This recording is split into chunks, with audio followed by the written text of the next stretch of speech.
Since March 21st, we have been watching game after game in March Madness basketball tournament, hoping that our predictions would just be right. And then as it got closer and closer, as the tournament started dwindling down, we realized, well, crap, our predictions were totally off. But at the end, we do have a victor of which team won, and none of us had that prediction whatsoever. But man, was it a fun and exciting March Madness tournament as always. We are going to be breaking down today what exactly happened in the Final Four for both men's and women's, as well as the championship games, and who came out a victor in both leagues. I'm your host, Matthew Raridan, and this is Total Sports Talk Beyond the Lights.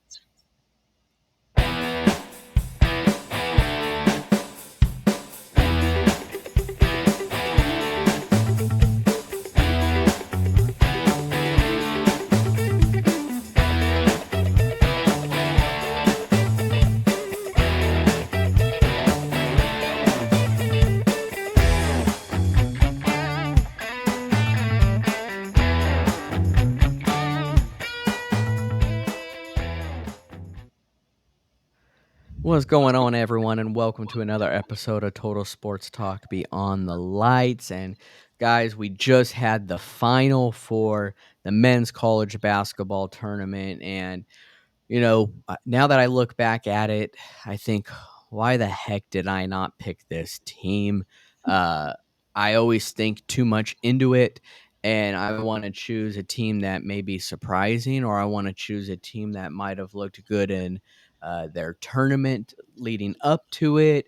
I just put too much thought into it. So next year, I am now saying my wife will be choosing for me because it'll probably be more accurate than I was this year. So, with that being said, though, I want to introduce my co-host today. First, I've got David Street, What's up, everybody? and second, I've got Ed Smith. Welcome, y'all. Guys, I'm pretty sure I speak for both of us, but feel free to chime in here. Predictions were crap between the three of us. Mm-hmm. Very much If so. you're just talking about overall bracket predictions, then yes, I would say it was crap. Yes. Not as far as our game preview predictions go. We will Yeah. talk about that, but our bracket as a whole was pretty shot. I didn't get any of my Final Four teams right, and I could be mistaken, but I'm pretty sure this is the first time I ever made a bracket in which none of my Final Four teams were correct. Because I feel like every other year I always got at least one Final Four team correct. Yeah, I mean, I probably say I'm in that same boat. I mean, I thought even for sure, even when one of my first Final Four teams was out, I was like, I'm feeling pretty confident about the other three. Didn't get a single one. No, the Same. one. Yeah, I mean the Final Four pick that I felt the most confident in was Houston. I thought for sure Houston was gonna roll over to Glendale in the Final Four. Yeah, and that's what's crazy. The three of us are sports guys, and I'm seeing more and more online that it's the sports people that are just their brackets are crap, and it's more so of their wives that are actually more accurate on these picks. So yes, I joke about it for next year, but I think I may just have her pick my bracket because it Because can't get any worse. we overanalyze everything. I'm not Absolutely. surprised when I hear something like that. Yeah. So, but without further ado, the men's Final Four came down to the number one overall seed UConn versus 4 seed Alabama, and the number 11 seed NC State versus the other number one seed in Purdue. And we had a game preview of those. And really quick, the results of those, we had UConn winning over Bama 86-72, and then Purdue over NC State 63-50 to then bring the final to become UConn versus Purdue for the championship, which we did see. If you did not watch, UConn had won the national championship once again back to back with a 75-60 win over Purdue. But let's talk about how we really got to that game, and let's break down more on the Final Four. I want to start with Alabama and UConn, and I don't think I'm the only one here on this panel that was actually shocked, come halftime to see how well Alabama was playing against UConn. I mean, were you guys surprised as well? Not really. I mean, I think we all figured that Alabama at least had the offensive firepower to keep up with the Huskies in the first half of the game. That 5-out offensive strategy worked for Mhm. a good portion of the game. When you're hitting 76% of your 3-pointers, you have a shot to stay in any ball game. But Mhm. just like when UConn played that game a couple of weeks ago, where no shots were missed and they still won by double digits, that's insane, and that's what Mhm. UConn did to Alabama. By the way, I do want to point out that my final score prediction, if you all remember, was 88-70. So I was this close to having my score prediction accurate. Yeah. Yeah, well, yes, we talked about how, you know, great or how good Alabama's offense is, but we talked about would they be able to continue a three-point contest against UConn, and I'm just talking strictly on the Mhm. first half here. I was starting to think, well, we were wrong because they looked pretty damn good, 76%, and they were doing this all without Mark Sears really scoring in the first half. So that's why I had a lot of optimism for Nate Oates' team with Alabama. The fact that they were hanging on and they're a smaller team playing against Klingland down there in the paint, I thought was going to be such an issue. And we will talk about the second half. But Alabama, I was really surprised to actually see that they were in it. Not surprised that their offense did good, but just to the extent of how good they did, especially without Mark Sears really getting off to a fast start. Mhm. I And what mean, I just saw, toward the end of the game was UConn basically just said, "F this, we're done. We're yeah. we're not playing anymore. We're taking this game over," because it was tied with 7 minutes to go, Yeah. Mhm. and UConn just said, "We're done," Yeah. and I mean, you know, well, I mean, like just think about how dominant of a team you are when people consider a 14-point loss to be competitive, right? And also, I think when you look at the game, it really came down to a couple of things. I mean, number one, UConn is the deepest team in the country, and UConn's depth won in the end. I mean, all their starters were in double digit scoring, and also UConn soundly beat Alabama in the paint. So that's really what it came down to was depth and bullying them in the paint. Yeah, I think there was a lot of foreshadow in this game of what was to come as well in the championship game.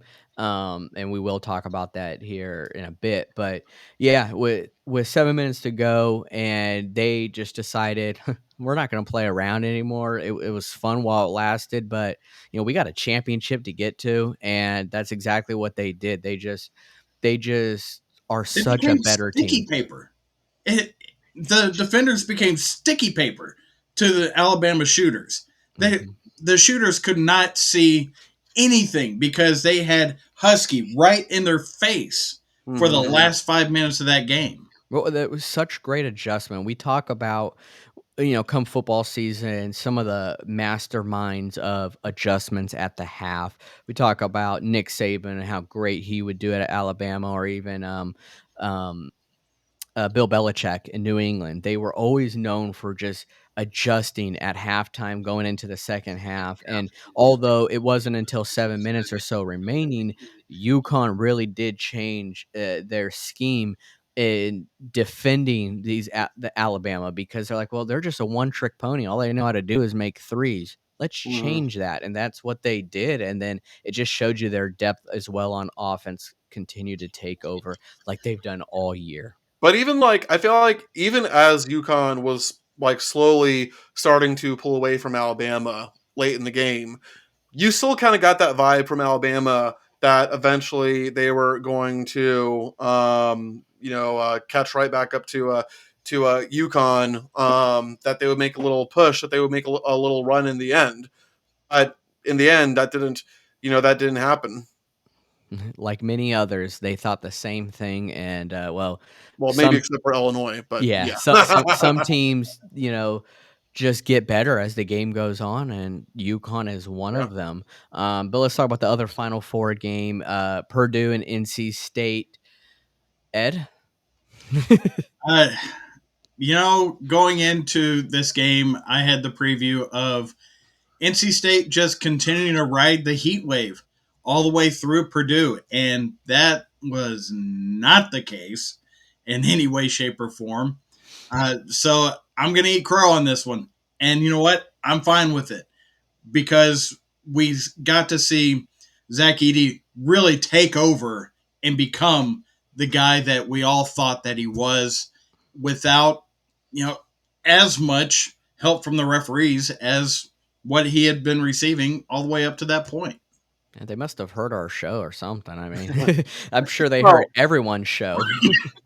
well, I mean, don't be too hard. Don't be too hard on yourself, Ed. I mean, you only predicted a one score game, and plus, That's if you one make point. it, yeah, and plus, like you make it to the final four, okay, you're obviously good enough to be there. It wasn't Yeah. it wasn't like you predicted a 15-point blowout or something like that. Yeah, and if NC State won, Ed would have looked like the biggest genius out there. So it's Yeah, like yeah. you can't really go wrong because it is the Final Four. Mhm. But in the end, Purdue did win. Zach Edey, he's this superstar that uh, can really play the game. He really can. And so, but let's talk about the national championship though. UConn, Purdue. If you didn't hear me, I already mentioned the score 75-60. They pulled in an average rating of 14.82 million. Um, guys, did you anticipate UConn to really be this dominant a second year in a row? No, I mean, Nobody did. I did pick UConn to win it all. Last year. I mean, looking at their underlying numbers, I felt very confident about them, but I did not. Did I think they were going to suck this year? Like entering, I guess now last season. No, but I didn't expect them to be better. Are you kidding me? Yeah. Like they lost quite a few players from last year, and somehow they became better. That's not supposed to happen. They were just continuing to be slept on because if you remember when the conference tournaments were happening and Houston got blew out by Iowa State. Hmm. It was still Houston's going to be the number one overall seed still. I don't see it being any other way. They were sleeping on UConn. Well, UConn got the number one overall seed, and they showed every single week their worth of why they deserve to be the number one seed. And that although we lost talent, you should still fear us because we are the defending champs Hmm. until we say otherwise. And well, they were the first back-to-back champs since 06-07, and Hey, well, I'm not hating. Welcome to the club, UConn. yep, since them Gators. But I think going into this game, we were actually really excited to see how it was going to be in the paint because you already knew everything there was about Zach Edey, 7'4", just a giant out there, and everything he does on the court. But then you saw that he was going to be going against a 7'2" guy, and Klingon that was gonna hopefully equally match up against him. And at the beginning of the game, it was all Zach Edey in the paint. It Mhm. was shoot that he was their entire offense. And spoiler, he was their entire offense the whole game. Yeah. They could not do anything without Zach Edey. Well, what did I say before on the show? Okay, I said that Zach Edey is probably individually going to have a great game, but UConn is going to figure everybody else out. And surprise, surprise, that is exactly what happened. I mean, Purdue's lack of depth was completely exposed because Zach Edey had 37 points on 25 shots, and if I remember correctly, every other Purdue player that scored 23 points on just 20 shot attempts.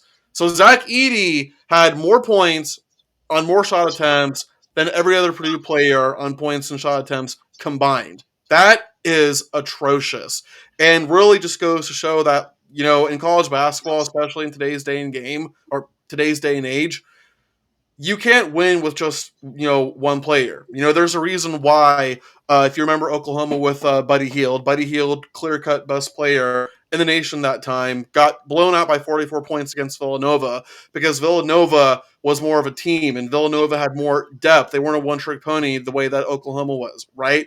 There's a reason why UConn won soundly because UConn may not have like an individual player that stands out the way that Purdue did with Zach Edey. But as I said before, they were the deepest team in the country, and depth was a huge reason why UConn won and why they are the back-to-back national champs. Well, isn't it crazy that, here we are saying they won silently, but yes, they are the back-to-back champs. They won every game in the tournament by double digits. They ended with a record plus 140 point differential. If you divide that by the 6 games they played, that's 23-point average over every team. So their dominance is actually probably one of, if not the best dominance that we've seen in a champ, let alone a back-to-back champ. I mean, statistically, it's the most dominant run we've ever seen, just statistically speaking. Yeah, I mean, dating back since last year, they've won their last 12 games in the tournament by 13 points or more, and they're now 6-0 in the championship. So they have yet to lose in a championship game, So, and so basically, anytime UConn is in the tournament and they have a very solid record, just pick UConn. yeah, Okay. and don't bet against them in the championship Yeah. game because they have yet to lose. One of the interesting things that I saw was Coach Hurley was asked, how can he keep his team so focused when they're that good? And he said that he's in an interesting situation where he can actually, in this NIL era, coach his players like they're professionals because they are professionals at this point, getting paid to play this game. And not every school can do this. You can't do this at every program, but he has found a way to be able to coach these players hard with the mentality that they are professional players in the college game. And That's actually a really good point. Never considered that. I thought it was a fantastic point on his behalf and a great perspective for what the NIL era is producing basically. Well, and I also want to bring up something too because I was thinking today and a little bit of last night. We've had so many elite teams since my team won it back to back 06 and 07, and I was asking myself like how we've had a lot of great teams. How have we not had any teams repeat? At least until last night happened. But we've had a lot of great teams: Villanova, Baylor, Kansas. How have any of those teams not been able to repeat? And really, what it comes down to is you obviously need to have good players. Your on court product needs to be great, obviously, but it also comes down to mentality as well. Because 4 years ago, after UConn suffered a loss to Virginia, they fell to 10-7. I think that was Hurley's second or third year. I can't remember, but it was so early in his time with UConn, and he said, "People better get us now because it's coming." Now, of course, in context at the time, UConn was deep in the gutter due to circumstances that they were dealing with. If I recall correctly, I think they were suffering a multi-year postseason tournament ban. So at the time, you might have thought he was crazy, right? But clearly, that dude knew what the hell he was talking about. Yeah, absolutely. And yeah, I want to give a couple shout outs to some of the players in this game that really stood out. I mean, you had the MOP and Tristan Newton, who finished the game with 20 points, 5 rebounds, 7 assists. Klingon, who was one-on-one with Zach Edey, finished with 11 points, 5 rebounds. But uh, Steven Castle, I watched this guy play, true freshman, and all I could think about was this guy's gonna go far in the NBA. Now, I'm not just talking about college basketball. This guy has that it factor that's really going to transfer over to the NBA. He's got the size, the athletic skills, and he plays with a good amount of aggressiveness, not over the top, but a good enough that I think is really going to go far in the NBA. So he's a talent to really look out for, Stephen Castle. But Zach Edey, going one-on-one with him is a very tough task, especially when you're facing anyone that's 7'4". And although Zach Edey did finish with some pretty darn good numbers, uh, this Purdue team as a whole just could not get it to click together in any other way. I mean, Zach Edey finished the game with 37 points. Purdue finished the game total with 60. So that just shows you the rest of the team just could not find any rhythm whatsoever, and you're not going to win a game that way. For sure. And with the way UConn plays, they play defense first. Mhm. There's so many teams that play offense first because that's what shows up on Sports Center. That's what shows up on all the highlight reels and the YouTube reels and the shorts and everything on social media. Well, guess what? Those clips don't show up in the win column. The defense that UConn plays shows up in the win column night after night after night. And it's really been a joy to watch them. But let me ask you guys a question real quick. Not to offshoot too far, but at this point, with UConn being 6-0 in championship games over the past 25 years, do you consider them a blue blood of college basketball? Absolutely. No question. I mean, let me ask you this. How many more championships do they have to win to be considered a blue blood? They have more championships than Duke, and Duke is But considered a blue blood. the reason why I ask is they don't have the lineage that to be over multiple decades, like through the 70s and 80s and 90s. You know, that's where you have your Kentuckys. That's The where you have your UCLAs. Kansas. Yeah. You have your North Carolinas. Indiana's fallen off of that train, Mm-hmm. but they've been replaced with UConn. That's So, fair. But also consider this. I asked that question kind of in jest, but also to get you guys' perspective on how long of a successful run does a program need to be to become a blue blood of the sport. That's fair. But also consider this.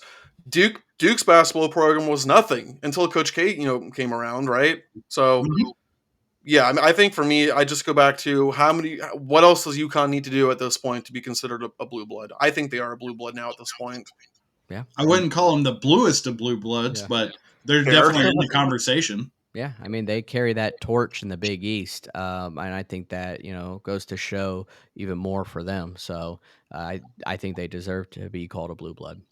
Now let me ask you guys a question, and I've really been wanting to ask this question really since last night. Okay, but who, when you're talking about the two recent back-to-back champions, Florida versus UConn, right? And in neutral court, who are you guys going to take? And what I mean is, you take the second Florida team, like the Florida team that won the second championship of the back-to-back, and then you take the UConn team, like the team last night, that UConn team that won its second of back-to-back championships, right? You put them together on a neutral court, and I understand they played in different eras, but let's just say all rules are the same, all rules apply to them, right? Who are you going to take? And I just want to clear up a few things here, right? On one hand, yes, UConn did have a more dominant run in its second year than Florida did. I mean, they quite literally had the most dominant run of all time. So they have that going for them. But on the other hand, that Florida team was littered with NBA talent all over the floor. I mean, guys, keep in mind that, Joakim Noah, Corey Brewer, Al Horford, when they announced that they were coming back, they shocked the entire nation. Everybody thought that they were going to go to the draft because they were good enough to be drafted in the top 10. And then, of course, they all ended up being drafted in the top 10. So on one hand, you have a team that I would argue was better from a talent standpoint. But on the other hand, you had a team that was statistically and maybe even stylistically more dominant. And when I ask myself this question, it's like, on one hand, if I say Florida, people are going to say, well, of course you're going to say Florida because you're a Florida fan. But then if I say, well, I'm going to pick UConn, then people are going to say, well, you're just trying to avoid being biased. So I can't win either way. But for me personally, I'm going to go with Florida, but just purely based on a talent standpoint. But I absolutely will not hold it against you if you take UConn. But Ed, I want to start with you.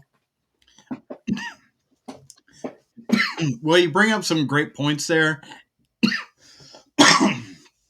Sorry. And what I would come down to is the fact that that Florida team was a team that stayed together for 2 seasons, whereas the UConn team is basically a complete turnover job in year 2. So, with that in mind, I would almost rather take Florida in that idea, simply because they're going to have the experience of playing the game, alongside each other for more games than what these UConn teams have. Yeah, and then before we get to Matthew, there was a tweet I saw last night from Aaron, I think Aaron Torres, who kind of like took a shot at Florida, saying that like, oh, don't say that UConn is the first back to back champion since since Florida, because they did it with a completely different team. And it's like, do people realize how hard it is to win back-to-back championships with the exact same starting five? Because in your second year, everybody else is supposed to have you figured out. Everybody else knows your strengths and weaknesses at that point, right? You account for adjustments and all that. And Florida still kicked everybody's ass. But I just wanted to bring that up. But Matthew, who are you taking, Florida or UConn?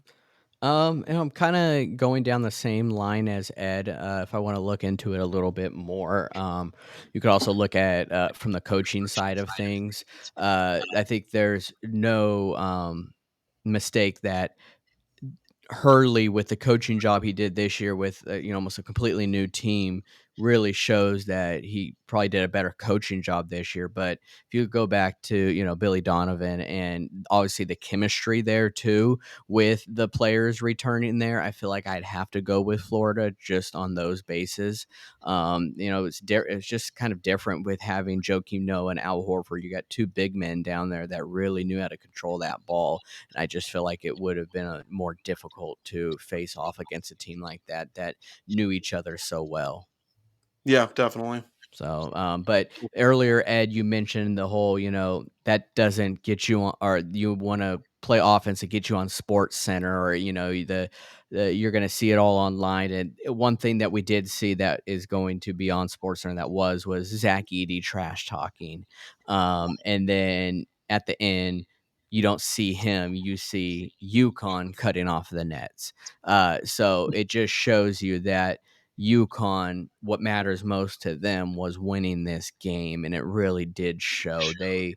Uh, they just have a phenomenal team. So I don't want to backtrack off of obviously what I just chose Florida to beat them, but I want to talk about now is UConn does have an amazing team, and for them, the only thing that they want to be on Sports Center for is hoisting that trophy, cutting that net, and being victorious, and that's exactly what they did. So trash talk's not going to get you too far. No, it will not. Reminded me of if you remember the finals. This was the first time the Heat with the big three went to the finals against the Mavericks. And I always remember that when I want to say it was Dwayne Wade or LeBron James hit that three in the corner, put the Heat up massive, and they started celebrating as if they won the championship. And what happened after that? Dirk Nowitzki took over and Mhm. just slaughtered them. And that Mavericks team won the finals that year. So it's like, be careful. If you're going to Mhm. talk crap, no, you're going to Well, win. and not only that, but they also quite literally made fun of Dirk when he had his illness, right? Like, if you're going to be a villain, okay, like we definitely do need villains, but if you're going to be a villain, at least back it up, you Yeah, know? exactly. So, Edey, it was fun to watch him talk trash. I'm not gonna lie. It was fun to see Zach Edey talk trash, but man, UConn end up winning in the end. But speaking of Sports Center, if you have turned into the news, any sports site, you probably saw the breaking news of John Calipari leaving Kentucky to head to Arkansas. This was big news. We really didn't see this coming. We talked about on this show that we think that Calipari should really, maybe take a step back or so within Kentucky. We did not see him leaving and going to Arkansas. That's for sure.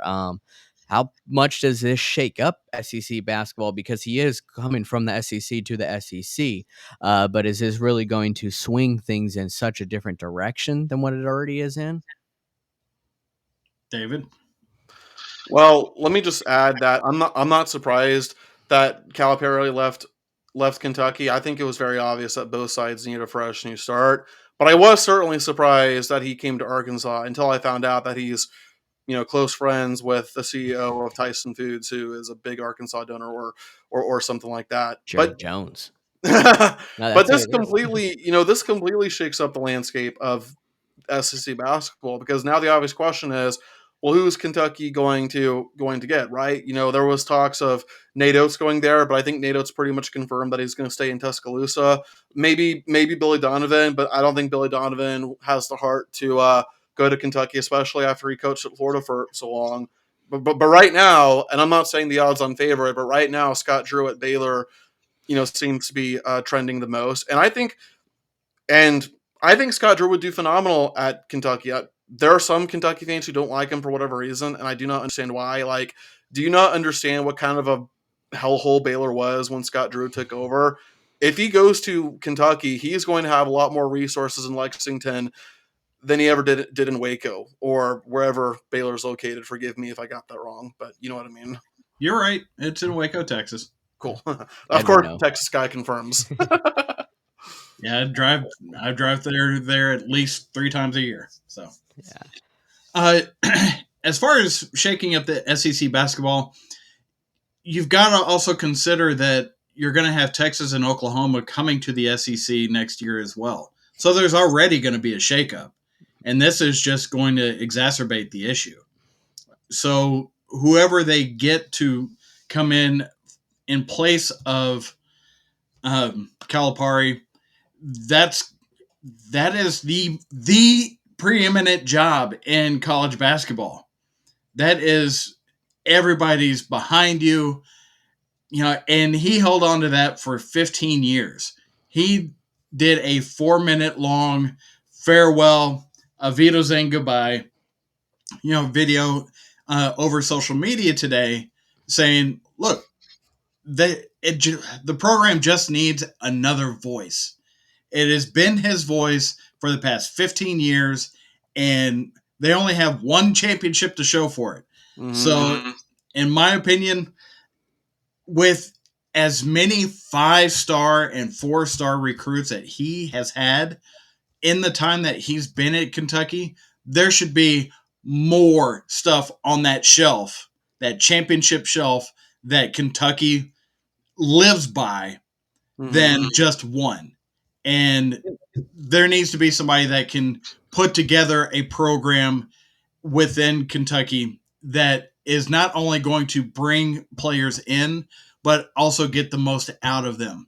And I know it's been talked over and everything, but Chris Beard's out there, and that's my kind of ace in the hole guy, because he did turn down the Arkansas job, but that was Arkansas. That wasn't Kentucky. And, I make the equivalency on that of Kalen DeBoer wasn't going to leave Washington. But who called him? Alabama called him. You do not just pass over the phone when Alabama calls in college football. And that is where I would see this type of thing going, is look at Chris Beard. Give him the opportunity to go from Ole Miss, which he did fairly well in a tough SEC, but I think he could do better at a school that is going to give him the resources well above and beyond any other school that he could go to. Well, and also, like, if you're a Kentucky fan, do you want another coach that that is a recruiting machine the way that Calipari is? Now, Kentucky pretty much recruits itself, so that's probably a moot point that I'm making. But what I am trying to say is, your last guy, like I said, was a recruiting machine, but he only had one championship to show for it. Personally, I think you should get a guy who, and I know this is going to sound crazy, especially because it's Kentucky. This is going to sound a little bit like a hot take, but I think you should get a guy where where recruiting is just the point I'm trying to make is that if you look at the recent history of teams that have won it all, I'm not saying it's like this for all the teams, but a lot of those teams, their recruiting classes were not great. They weren't terrible, but they weren't great. But what they all had in common was that they won because of depth, growth, and development. And what I'm trying to say is that maybe the next guy Kentucky gets, I'm not saying that he outright ignores recruiting, but he puts more of an emphasis on actually growing and developing players. Oh, well, I agree there 100%. I think that needs to be a high priority. My favorite thing is whenever there is a vacancy at such a blue collar big or blue blood type of school, it is big top tier name. You always get all people throwing out so many different other names. Oh, Jay Wright's gonna come. The Billy Donovans. Even with college football, we saw Urban Meyer's going there. Started throwing out some of the big names, and Jay that's Wright is not going to Kentucky, okay? He no. just had a long career at his hometown school, okay? Mhm. And he's set for life right now. He's got a great broadcasting career. He's not going anywhere. Yeah, it's just always my favorite thing when there's a vacancy like this, but it makes it beg to differ is Kentucky equivalent, what would that be equivalent in a college football world right now with a vacancy? I've been thinking about that, man, and I still can't come up with a good answer. I mean, I have one, it's it's gonna be Notre Dame, a team that, always is expected to do pretty good and usually does pretty good, but then blows it. Mhm. They'll go to the college football playoff. They'll lose to Alabama like they always do. They don't have, a championship, as of recent. But when that job opens, that is a big branded name. That Mhm. is, a team that anyone would usually love to coach. And I'd say the same thing with Kentucky, although they do have one title. But Well, yeah. I mean, the reason why it's so hard for me is because I'm thinking, okay, like what college football team is a clear cut blue blood of the sport? Okay, won just one championship when the roster was just so much better than everybody else's. And I would say Ed Orgeron of LSU if Ed Orgeron was still at LSU, but he's not. You So can almost go I don't know. I guess USC when, they had Reggie yeah, or no, sorry, they didn't they lost to Texas, Yeah. yeah, but, I mean, they had such a solid team, but with yeah. Pete Carroll there, I'll give you one, and it's not one that you would think I would give you. Oklahoma. Oklahoma has had teams that are far and away more talented, but they only have one or two championships to show for it over such a since Mhm, the year 2000, since mhm. when Big Game Bob showed up in Norman. So I would think that to me is a closer equivalency of the open vacancy in Kentucky. Is that's the type of position that we're looking at in the basketball world. And if you put it to the college football world, I think that's a closer deal of what the program has gone through over the past 15, 20 years.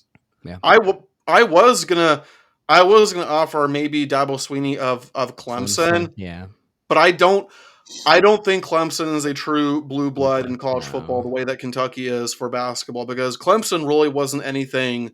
I mean, I know they won a title in 1980, 1981, but like recently, they were pretty much a dead program until Dabo Sweeney came and brought it back to life.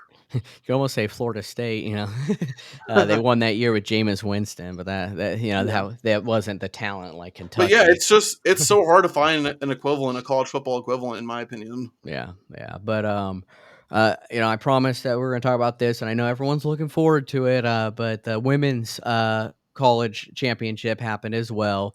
The Final Four, ended up being South Carolina versus NC State and Iowa versus UConn. So, we did talk about that both the men's and women's had 2 of the same teams in both Final Fours, this being NC State and UConn, and South Carolina being the undefeated team they are, beat North Carolina or NC State 78-59, and Iowa with Superman, Caitlin Clark won 71-69, which was a very close game.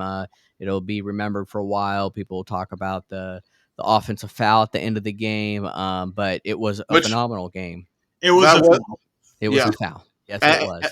and I know people hated it, especially because of the whole outcome, but that was Yeah. the correct call. Absolutely, you can't be moving like that, and if you guys haven't saw that video of LeBron James, that was pretty funny of him, that Oh yeah. your offensive lineman, whatever it is, protect the QB, there was no foul called there, but I know it wasn't the same, aggression, but yeah, pretty crazy way to end the game, but, the final did end up being South Carolina versus Iowa. This was going to be a top tier matchup. Iowa being in the championship game last year, lost to LSU, and they avenged that loss in the Elite Eight against LSU, which set records for viewership.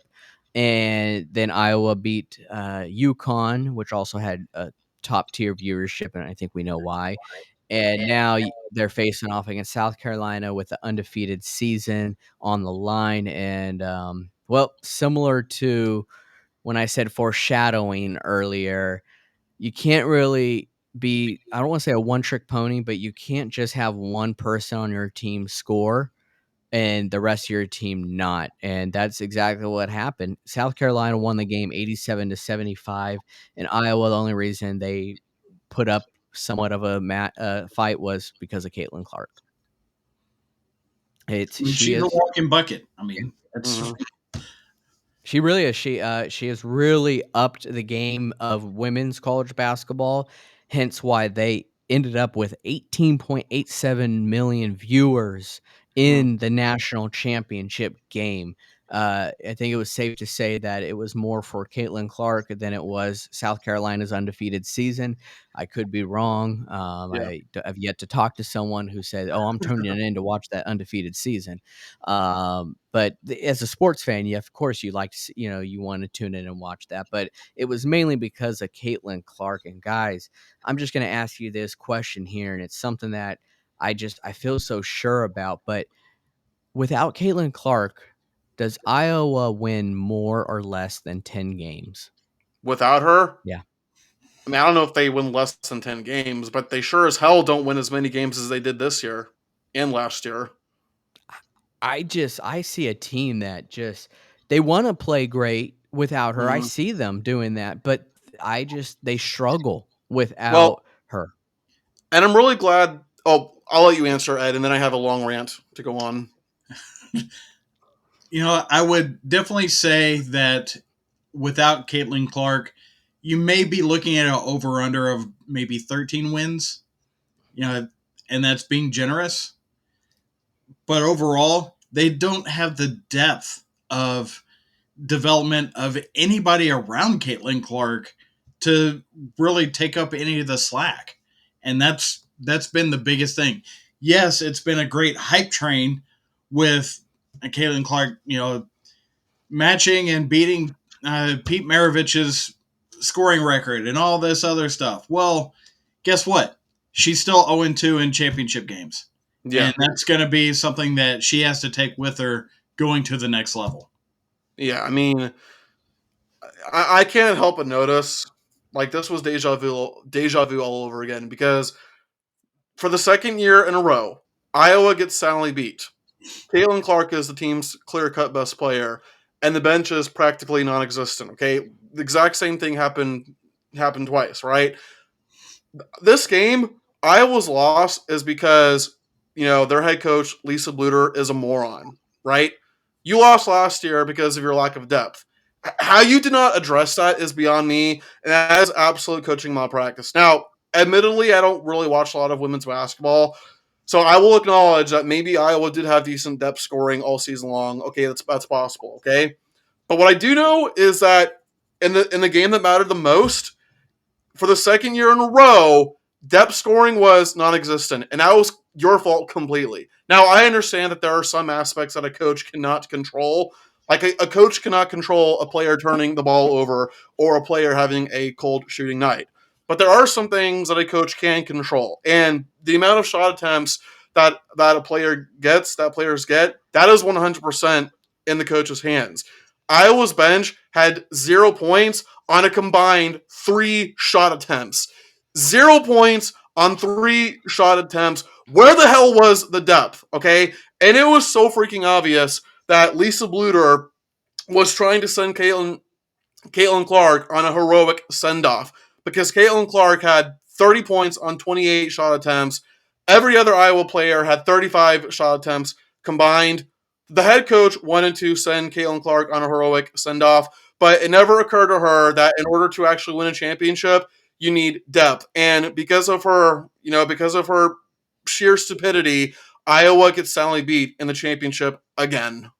Well, Iowa was just, in my opinion, lucky to even be there. The fact that they did beat LSU and then beat UConn to even get to the national championship uh, was actually surprising because they do lack a team. They lack the depth and they lack all around play and especially rebounding. That was such a big one. And it was almost embarrassing to watch their games because, yes, they scraped by LSU. Yes, they scraped by UConn and it was because of the rebounding. They barely were able to even win those games. If you saw the rebounding, the lack thereof, I should say, for Iowa, it just makes you wonder that wow, where would I they be almost, without Caitlin Clark? I almost forgot to mention, but South Carolina utterly demolished Iowa on the glass, 51-29. Yeah, I know. That's exactly what I want to talk about. Cardoso, she is a giant out there, and she looked even bigger because Iowa didn't have anyone to match up against her at all. It was like David versus Goliath out there, except this is the one that Goliath won, because that's how much of a factor she was in the paint. Rebounding, offensive rebounding, especially second chance points, and that's where it in both men's and women's, we saw a parallel there because UConn versus Alabama. UConn had so many second chance points because they were able to rebound the ball. Alabama didn't have anyone under that bucket that could even get the ball. Same thing with this national championship game in the women's, where Iowa didn't have anyone to even put under there. And if they did, they got in foul trouble real quick because they were trying to get a rebound against a giant. I mean, you're going to foul them eventually. And that's what happened. So South Carolina was just they were the clear cut favorite because they have the depth. They have someone who could rebound the ball. South Carolina had the second best bench in the whole nation going into this game. So, and it clearly showed 37-0 with the bench points there. But how many people really turned into this game? Let me give you an example here. I told you 18.87 million viewers. I want to compare that to last year's SEC football championship game, 17.52 there. That's a championship game football. Now we're going to go to the college football national championship between Georgia and TCU in 22, 17.2 million. And then last year's Masters on the final day, which of course is the most popular day, 12.06 million. So it just shows you that everyone was turning in to watch Caitlin Clark or to watch this undefeated season. Yes, it was on a Sunday. You know, more people are able to probably view that on that day, but numbers don't lie. And speaking of numbers, South Carolina finished with a perfect season, and this is the 10th time in women's basketball that a team has done that. So you have South Carolina, you've got Baylor, you've got Tennessee, Texas, and then UConn's done it 6 times. Yeah. So when I say 10th all time, it's because UConn's done it 6, and there's only been 4 other teams to do it I as think well. I think that the 2015-16 UConn team, if I remember correctly, was the last women's team to go undefeated. So it's been a while since we had an undefeated women's champ. And by the way, I do have to eat a little bit of crow here because I know people who watch this, like you're probably thinking, well, David, aren't you the same guy who said that sometimes you just got to pick the team that has the best players? You just got to go with that. Yeah, I did say that. And I was caught up on the Caitlin Clark hype train. I don't think you can blame me. And certainly, I admittedly did not consider the whole depth factor. I did not consider, South Carolina being a deeper team because they weren't nearly as they didn't get as much hype as Iowa did. But I think it's safe to say that I certainly learned my lesson. Ed, did Oh, There you is go ahead. something with Caitlin Clark that I don't think gets talked enough about. Yes, everybody talks about Caitlin Clark, Caitlin Clark, Caitlin Clark. Everybody talks about her. But there's one aspect of her game that reminds me of another star in a different sport, and I'm going to invoke the name, but it's the great one, Wayne Gretzky. And what I mean by this is she was the active assist leader through this season for any other women's basketball player in the country, and with over 1,100 assists over her career. And remember, she's leaving a year early to go to the WNBA. So that is astounding how good she's been at getting the other players involved when her shot's not hitting. There's no depth around her, but what points that they are scoring are because of her. And that is a huge check mark in her legacy coming out of Iowa. Yeah, and Caitlin Clark, she's not perfect whatsoever, and we were able to see, some of her flaws in the game with her turnovers, her sloppy dribbling, because she's not perfect, but with this stage here, of course, you wanted her to do a little bit better, but she still put up an amazing game: 30 points, 8 rebounds, 5 assists. Just gonna go over her point, all times leading scorer in NCAA basketball, active assist leader, as Ed was talking about, and she already has the fourth best odds for MVP in the WNBA next year. She's not even in the WNBA yet. The draft is going to be here. I want to say the 12th. How I know that's because it was on the TV. I think I saw on the game, but it's already going to be here. It's going to be a crazy draft with her. Angel Reese just announced as well. But I want to ask this question here is, without her being there, and Angel Reese, will college women's basketball continue to thrive? Without them, do we have a pass of the torch to Juju Watkins at USC? How in good hands is women college basketball without Caitlin Clark there now? It's gonna be tough to replicate. 100%. I think that there's still going to be some lingering effect, and there's going to be more little girls that were able to watch Caitlin Clark and Angel Reese, in that South Carolina team through this year. That's going to lead to a little more interest and start from the bottom up, because those girls that are playing now, they were looking up to like the Candace Parkers, the Diana Taurasi's, Yep. all those players. Well, now that there's more in the game now, there's going to be more following them. So it may not be next year, it may not be the year after, but eventually this is a train that's moving in that direction. Now, does it help that ESPN has all of their advertising pushing Well, this forward? Yes, it does. But when when they are starting to put together better product on the court, people are going to watch the better product on the court. They're not going to watch basketball just because it's women playing it. They're going to watch good fundamental basketball, which is the vision of what James Naismith had when he invented the game all those years ago.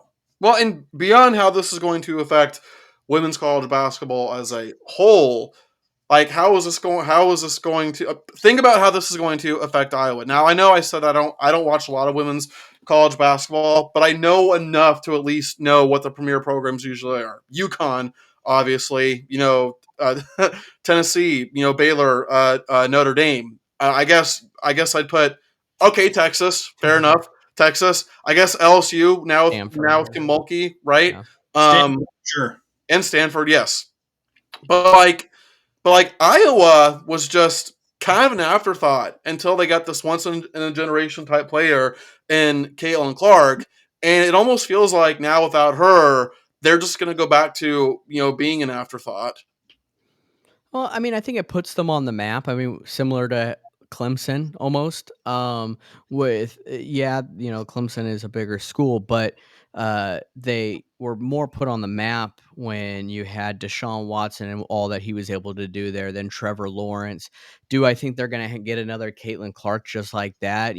Just similar to how Justin or Trevor Lawrence came in right after. Mhm. No, but I think you'll have some people want to go there now because they've seen a program that's made it to 2 straight national championships Fair. that they lose. Yes, but I think or not WNBA, the women's college basketball has garnished. They're going to more views, absolutely. I think for the future here, will they have another 18 million average viewership anytime soon? No, they will not. But I do think that they did garnish some more views with how this run came with Caitlin Clark, LSU with Angel Reese, and then South Carolina with an undefeated year, Dawn Staley with what she did there. But it is going to bring more attraction, but maybe not as much as it has been lately. Ed, isn't Texas's coach Mississippi State's former coach? If I remember correct, if I remember, that is correct. Okay, and Uh, he. Texas became a blue blood with Jody Conrad, Hmm. and she's listed as right up there with Pat Summitt in our eyes. Even though Pat Summitt had a longer sustained success than what Yeah. Jody Conrad did. Yeah. And you notice I mentioned South Carolina's head coach Dawn Staley here, and this is something I want to talk about before we end this show here because it was a big topic going into the national championship game, and it's been a topic that has kind of gone around in the whole U.S. here, and this is about sports, not politics here on this show. But I want to ask, did she believe her own remarks when it came to the question, do men belong in women's sports? Biological men belong in women's sports. If you haven't seen the video, I will explain it here. But when she was asked that question, it is tough because it is a tough question right now because if you answer it one way, you may lose your job. Or it was also right before the national championship game, and that's kind of not on your mind. So I know Dave will probably bring that up too. But she hesitated for a while, did not know how to answer the question. Ultimately, did answer the question of she does support that, but do you guys believe that she does based on how she said it? No, absolutely not. She obviously does not believe a word she said. Yeah, like I said, it is kind of a loaded gun type of question there. Uh, damned if you do, damned if you don't. If you answer it one way, you may lose your job, and it's kind of tough. And not to mention, she knows that none of the girls in her locker room would be there if it was all filled with biological men posing as women. Hmm. That's she would not be the figure that she is today if men played in women's college basketball when she was playing. How convenient it is for somebody that's not in the middle of having opportunities around them taken from women to then go ahead and say, well, yeah, sure, I believe that. But you mentioned the pause, and the pause itself, it really looked like a chess player trying to think of the next move.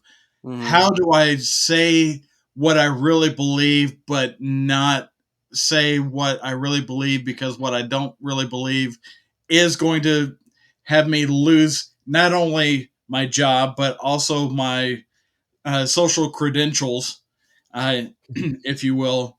She talked about being attacked on her timeline in her answer. And she is very well aware of what the ramifications are if you don't say the exact thing that everybody around the program wants you to say. Well, and it's like it's one thing if you're answering a question that you were asked directly, but what I want to know is why the hell are you even on social media in the first place when you have a game to prepare? Yeah, I know South Carolina won convincingly. Okay, So maybe in the end it doesn't matter. But I apply this point to every coach who's preparing for a big game. Why are you on social media in the first place? Dan Hurley was on the Pat McAfee show, so he seemed pretty comfortable there. But um, this is what a time to be alive, because you are a woman head coach, a woman head coach for a women college basketball team, and you get asked the question, do you think men should be able to compete in a women's sport? And if you say no because you're supporting women, you will lose your job. I'm just saying, what a time to be alive, is the ramification of answering that question that way. Well, Well, take it one step further there, Matthew. If you say no because you're supporting women, you will be fired because you're not supporting the people who say that they're women. well, yeah. I that's what I'm saying. Well, let me ask you guys this, okay? Like I know, and I understand what you guys mean when you say that if she says no, I do not support men and women's sports. I understand what you mean when you say she'll probably lose her job, but do we really think that's the case? Because like South Carolina women's basketball team is easily the most successful team at South Carolina. I'm assuming it's not the largest revenue earner. That's probably football. South Carolina fans, if you watch the show, correct me if I'm wrong. But your women's basketball team is the most successful team. Like it is the team that gets you the most attention nowadays. Do we really think South Carolina would fire her after everything she's done for them just because she has a differing opinion? Depends on how deep the administration runs on that. Yeah, I I agree. That's mean, fair. you got I have kind of, probably a bad example, but you got Pete Rose not in the Hall of Fame for sports gambling. His performance, everything that he did in his career shows for a Hall of Fame type of record. Same thing with Dawn Staley, everything that she's done for that team, you know, but you do something wrong, you may lose it all. Hmm. Just like that. So, just as an example there, but it's definitely been a trending topic and something to talk about, and it is sports related, and that's why we're talking about it, because it just happened. It's a big topic, and it needs to be talked about. And I'm interested to see how it goes from here, especially for Dawn Staley, and that same exact question being asked to other coaches. I mean, they probably are Hmm. instilling in their head how they're gonna answer it, because it could be asked at any given time now.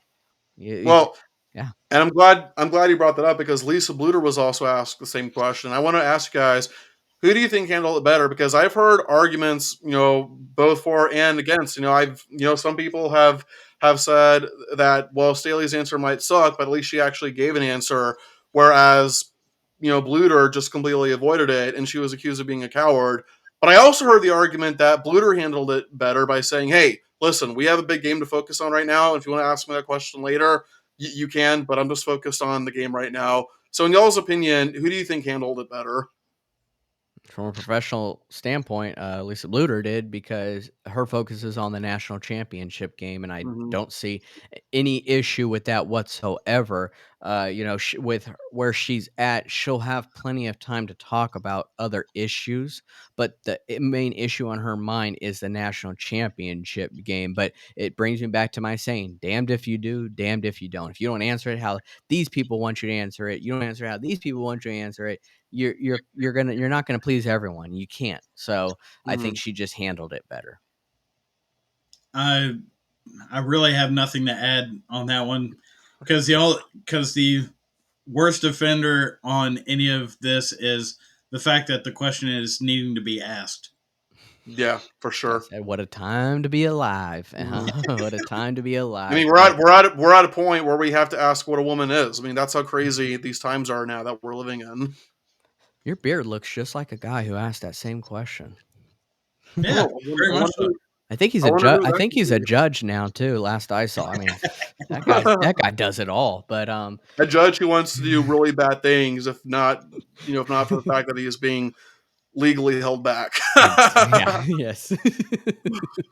But that's about all we have today, folks. So we appreciate you tuning in. Please hit that like, that subscribe button, share these videos. Let us know how you think, how we're doing in these videos, and of course, your thoughts and opinions on these specific topics, because these are topics that are going to be talked about for a while now, as they should be.